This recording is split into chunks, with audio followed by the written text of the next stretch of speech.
अबै बार दिन हो अबै बार दिन अइले बा ससुरवा ससुइया बोलिया बोले हो सखी।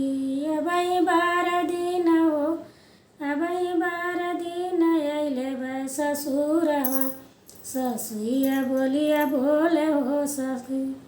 सासु समुझा जिन कमजोर बाटे सासु समझा जिन कमजोर बाटे बतियै में जोर। सासु समझा जिन कमजोर बाटे बतियै में जोर। अपने बाबूजी से हो अपने बाबूजी से अपने बाबूजी से हो अपने बाबू से लगाइबे लकड़िया झगड़वा करवाई देबे हो।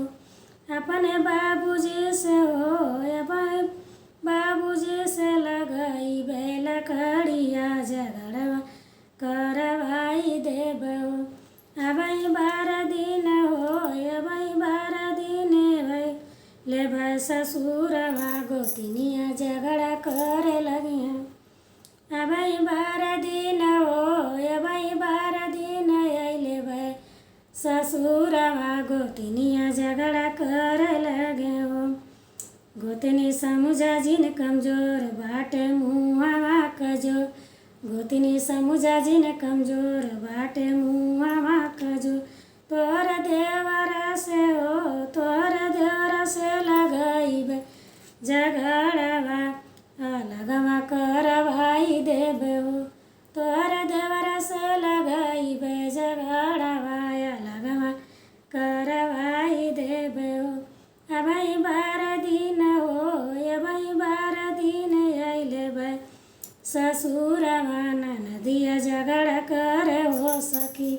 अबै बार दिन हो अबै बार दिन अइले बा ससुरवा ननदिया झगड़ा करे हो सखी।